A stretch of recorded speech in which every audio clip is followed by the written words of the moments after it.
Fast Food Nation by Eric Schlosser is an investigative, tell-all, and nonfiction type book that is similar to The Omnivore's Dilemma by Michael Pollan and Chew on This, also by Eric Schlosser.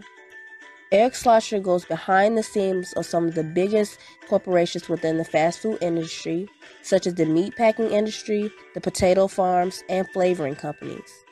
Schlosser goes into depth with the history of the world's largest fast food chains, such as McDonald's and Burger King, talking about how they started out as individual restaurants to globalized commercial logos, while also explaining their increasing struggle with U.S. legislation, the USDA, and the OSHA.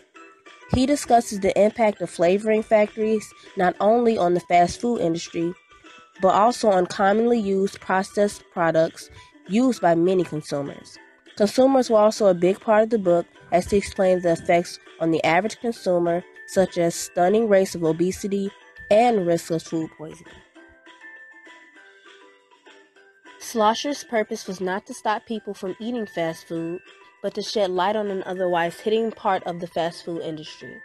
However, a big part of the book explained the unfairness of chain restaurants to its employees by violating OSHA codes and to its consumers by disregarding USDA regulations. The author helped the reader understand by supplying testimonial after testimonial. So much of the research gathered by Schlosser were written accounts from all kinds of people in the food industry and even consumers who got food poisoning. The examples of these people help to illustrate the main points made at the beginning of each chapter.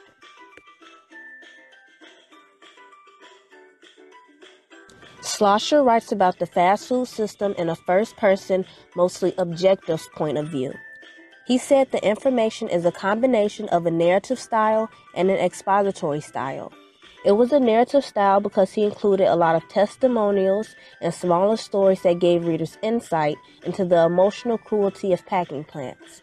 It was also expository because he explained a lot of new concepts, including economic principles and histories behind some famous founders and executives. Much of the book was fact and based on a plethora of research, as seen by the multiple pages of citations at the end. So the book's factual tone could make it seem expository as well. His style was very verbose because of all the details he provided. Most of the time, he writes in an ironic tone because these fast food companies that are kid-friendly do the most unsafe things in order to generate larger profits. Other times, his style gets a slightly dull tone because of the repetitiveness in some chapters with the testimonials. However, the testimonials did give the writing a more personal note because facts can only do so much. Hearing a handicapped father cry about how a meat packing plant denied him basic rights illustrates more about the industry than any OSHA statistics could. Schlosser's attitude was very fervent and investigative, and although he tried to remain third person, his attitude towards some slaughterhouse managers, however justifiable, was negative. However, what was interesting was that his attitude towards Ray Kroc, the founder of McDonald's, was that of respect. To Schlosser, even though Kroc had created what would become one of the most unhealthiest food chains in the world, Kroc had a vision and was able to attain unparalleled uniformity. Kroc also generated millions of jobs in his plan to spread McDonald's everywhere. To some characters, such as Jesus, who worked for a sanitation company that cleans the meat processing plants after hours, his attitude is sympathetic, as he outlines all the hardships they must go through. One testimonial is from a former Montford plant worker named Kenny, who got fired because of all his injuries incurred while working there, but has still loaded heavy boxes, fought unions, cleaned blood tanks, and done numerous other difficult tasks while working there, and now lives on Social Security. On page 190, Kenny says, "They used me to the point where I had no body parts left to give. Then they just tossed me in the trash can." The narrator helped the reader understand the work both by including testimonials and by connecting each chapter with its basic underlying thesis, which was basically that we need to know more of what happens behind the food we eat. This book was not very difficult to read. In fact, it was very well written. The common message was that the employer mistreated the employee, and there was a lot of malpractice on executives' part in order to increase the size of their own paychecks. The book, which was divided into 10 chapters plus an epilogue, didn't seem to go chronologically. Rather, the book was organized thematically. Themes included background histories of many of the famous fast food chains, such as McDonald's, Burger King, Wendy's, and Pizza Hut, the modern success of each of these chains, the ingredients in the food, and employee treatment. On page 35, the author describes the relationship between the original McDonald's brothers, Richard and Mac, and the founder, Ray Kroc, saying, Richard and Mac McDonald were less ambitious. Nevertheless, Kroc convinced the brothers to sell him the right to franchise McDonald's nationwide. The two could stay at home while Kroc traveled the country, making them even richer. A deal was signed. This method of organization made the book easier to read than if it was chronological, because by clustering information that was similar to each other, the reader was able to form a conclusion at the end of each part. Plus, it would have been hard to write about fast food chronologically because many of their practices sprang up around the same time. This book didn't contain too many of the traditional literary devices, such as metaphors, similes, analogies, symbols, or alliteration. There was some repetition, but because it was too oftenly used, it made the writing seem ornate sometimes. There was also the use of images at the beginning of each chapter, which helped understand the book. Sometimes it just clued the reader in on what the main focus of the chapter will be, which was important because the chapters was fairly long, about 30 pages at times. The chapter on the flavorists in New Jersey may not have been needed. By that time, readers had already gotten the point that their food is not what it appears to be. By that time in the book, readers had already learned that the vegetarian French fries at McDonald's were cooked in beef talloy and that their chicken McNuggets had bits of beef in them. The flavorist part in the book may have been added to illustrate that it's not only fast food that has all these surprises, but just any processed foods. This includes candy, chips, and anything our ancestors didn't eat. The bit about how the pink color in Dannon yogurt is produced by some ground-up insects. This chemical flavoring bit could be taken out because it doesn't relate to fast food as much as other ideas did. Plus, the readers had already understood the main idea of the artificial flavoring anyway, so they didn't need to know about the strawberry flavors, which this section also covers on page 25.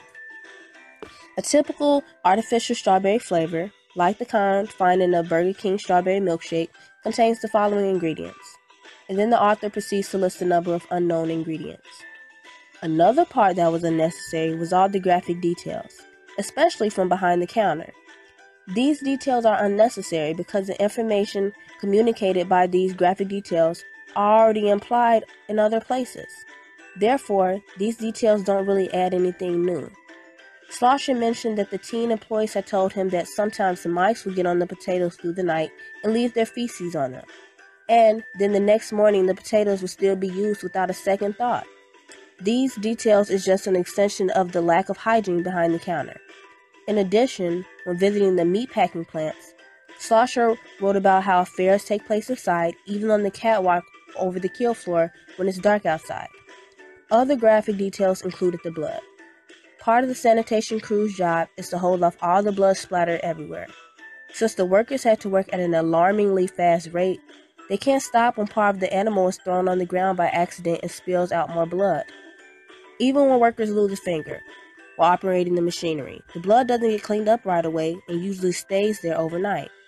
These details are just add-ons to the lack of basic cleanliness, safety, and employee rights, which were probably brought on by not allowing OSHA to make surprise inspection visits. These details, although very gruesome, were most likely included because Schlosser wanted to convey the seriousness and extremity of some of these environments. If he used very general, arid language, the readers would not be affected as strongly and would have not started calling for change. Clearly, Eric Schlosser wanted to explain the pitfalls of fast food and how much damage it had done. It would have contributed to his argument if he had included more testimonials from other sources. Most of his testimonials were from employees such as teens who worked behind the counter at McDonald's, migrant workers, head of unions, factory workers, etc. If there had been multiple testimonials from executives within these companies admitting responsibility for E. coli outbreaks, for other food poisoning incidents, for employee injuries, the message would have come through even stronger and more significant. It would have also helped Schlosser's argument if he had discussed fast food in a more international context. Although he mentioned a few details about McDonald's in Germany, chicken nuggets in India, and the number of McDonald's in France, it would have been more informative if he focused on those other countries with as much focus as he used on America.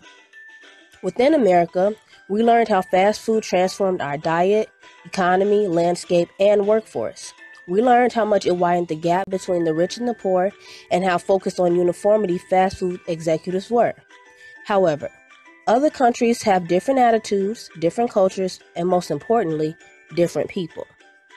By learning about how fast food changed or didn't change some cultures, we would have a better understanding of fast food's impact because, of course, fast food is a global industry now with chains in places as remote as Oceania.